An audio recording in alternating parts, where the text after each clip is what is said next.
CBS 뉴스는 CBS 홈페이지 cbs.co.kr이나 노컷뉴스 홈페이지 노컷뉴스.co.kr, 스마트폰 애플리케이션과 팟캐스트를 통해 다시 보고 들으실 수 있습니다.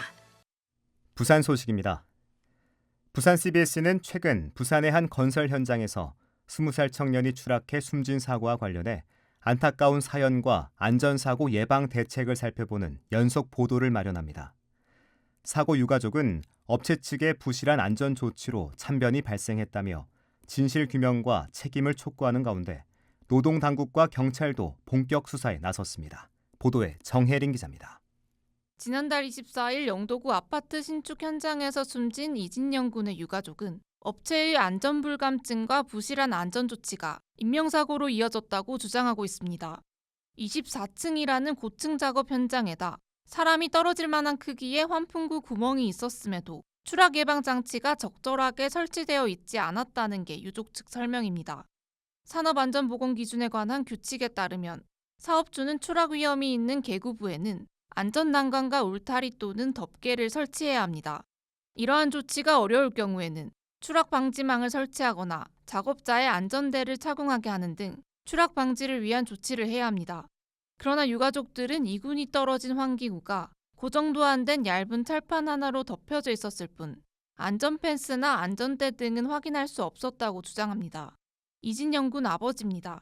충분한 두께를 가지고 충분한 폭을 가지고 있었으면 이 뚜껑과 같이 빠지겠습니까? 이 뚜껑과 같이 떨어졌답니다. 이런 곳에서 계곡은 무조건 철판 같은 걸로 들든지 아니면 펜스를 치게 돼 있습니다. 작업을 하고 쳤다가 열었다가 할 수도 있는 게 있습니다. 그렇게라도 했어야 되는 거예요. 이에 공사 관련 업체는 안전장비를 정상적으로 지급했고 교육도 진행했다며 조사 결과를 기다리겠다고 말을 아꼈습니다. 한편 경찰과 고용노동부 등 관계기관은 명확한 사실관계와 책임 소재를 가리기 위한 조사에 나섰습니다. 부산지방고용노동청은 업체 관계자를 대상으로 조사를 진행하는 한편 중대재해처벌법 적용 여부도 확인하고 있습니다. CBS 뉴스 정혜린입니다. 북항 재개발로 인해 자성대 부두 이전이 다시 차질을 빚고 있습니다. 생계지원금 문제로 부산항운 노조가 하역 작업을 거부하면서 신간만부두에서 첫 작업이 중단됐는데요. 이로 인해 부산항 물류 일정에 큰 차질이 우려됩니다. 강민정 기자가 취재했습니다. 오늘 아침 7시 신간만부두의 첫 고객선사인 KMTC 고려해운의 선박 2척이 잇따라 입항했습니다. 그러나 접안된 선박이 몇 시간 동안 대기하는 이례적인 상황이 벌어졌습니다. 북항 재개발 2단계 사업에 따라 자성대 부두에서 신간만 부두로 이전 중인 허치슨 터미널은 오늘 첫 하역 작업을 시작할 예정이었습니다. 하지만 부산항운노조는 자성대 부두 이전에 따른 생계지원금 관련 합의 문제로 해양수산부와 이견을 보이며 작업을 전면 거부해 하역 작업이 중단됐습니다. 뒤늦게 오전 11시쯤 노조는 KMTC 측이 선박을 자성대 부두로 옮기겠다는 요청을 받아들여 작업을 일시적으로 재개했지만 앞으로의 작업 일정은 여전히 불확실한 상태입니다. 부산항운노조 관계자입니다. 이 작업이 그러니까 계속적으로 우리가 한다는 건 아니고 언제든지 좀 상황이 합의가 안 되고 할 경우에는 다시 브레이크 걸 수는 있다. 이게 우리가 오늘 작업 시작했다서 계속 해주는 건 아니고. 지난 7월 생계지원금에 극적으로 합의한 해수청과 항운노조는 작업장 소멸일에 대한 이견으로 결국 이번 작업 중단 사태까지 이어지게 됐습니다. 노조는 7월 29일을 자성대 작업장이 소멸하는 날로 보고 있는 반면 해수부는 이전이 완료되는 12월을 소멸일로 볼 수 있다는 입장입니다. 북항 재개발을 둘러싼 이번 갈등이 신속히 해결되지 않는다면 향후 부산항 물류 일정뿐만 아니라 북항 재개발 2단계 사업에도 큰 지장을 초래할 수 있다는 우려가 커지고 있습니다. CBS 뉴스 강민정입니다. 올해 상반기 부산을 찾은 관광객 수가 코로나19 확산 이전 수준을 넘어선 것으로 나타났습니다. 박중석 기자가 보도합니다. 올해 1월부터 6월까지 부산을 찾은 외국인 관광객 수는 모두 138만 1,444명. 코로나19 팬데믹 이전인 지난 2019년 상반기 132만 8천여 명을 5년 만에 넘어섰습니다. 지난해 상반기 73만여 명에 비해서는 2배가량 증가한 숫자입니다. 외국인 관광객의 국적별로는 대만이 22만 5천여 명으로 가장 많았고 일본 21만여 명, 중국 19만여 명, 미국 10만여 명 등의 순이었습니다. 베트남과 홍콩, 태국, 인도네시아, 싱가포르 등에서도 3만에서 5만 명이 찾아 외국인 관광객이 다변화하는 특징을 보였습니다.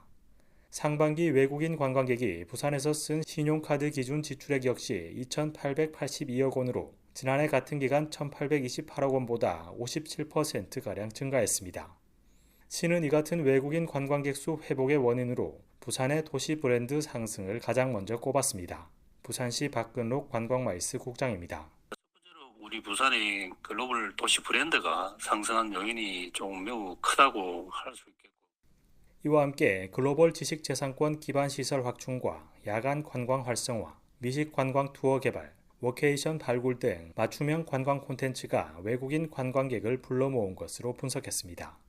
시는 이 같은 추세에 발맞춰 글로벌 관광 허브 도약 전략을 수립하고 오는 2026년까지 외국인 관광객 300만 시대를 열겠다는 목표입니다. CBS 뉴스 박종석입니다.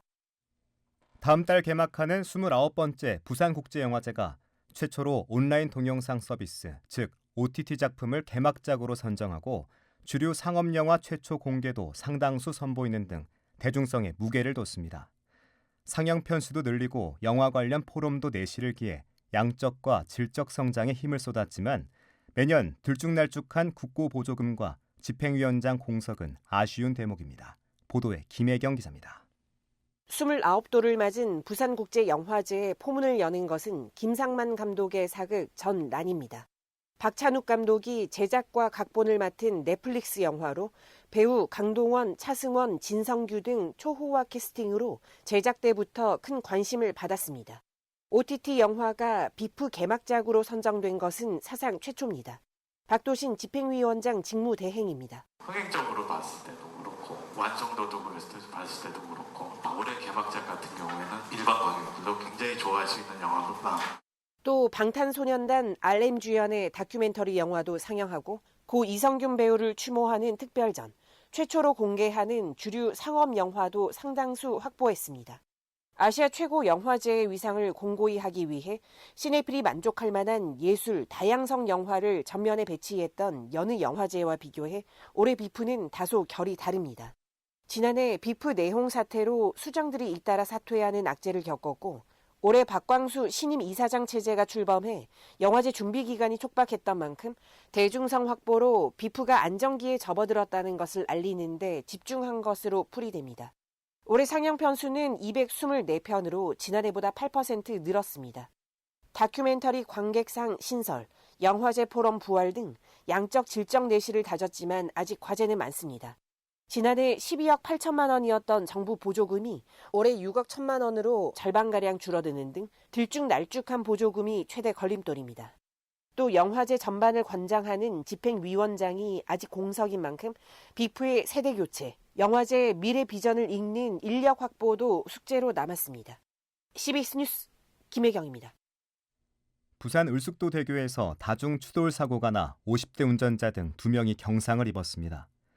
오늘 아침 7시 10분쯤 신평에서 명지 방향 을숙도대교에서 50대 남성이 몰던 승용차가 차량 정체로 멈춰서면서 뒤따르던 차량 6대 간 다중 추돌 사고가 발생했습니다. 경찰은 뒤따르던 차량 운전자 가운데 한 30대 운전자가 면허 정지 수준의 음주 상태였음을 확인해 정확한 사고 원인을 조사하고 있습니다. 날씨입니다. 부산은 내일 아침 최저 기온이 23도로 예보돼 다소 시원한 출근길이 되겠습니다. 낮에는 31도까지 올라 무더위가 이어지겠습니다. 기상청은 내일 최고 체감 온도가 33도 안팎으로 오르면서 폭염특보가 확대되는 곳도 있겠다며 건강관리에 유의할 것을 당부했습니다. 부산의 지금 기온 28.5도, 습도는 61%입니다. 부산 CBS 저녁종합 뉴스를 마칩니다. 지금까지 진행해 엔지니어 차유진, 기자 정혜린, 아나운서 국재일이었습니다.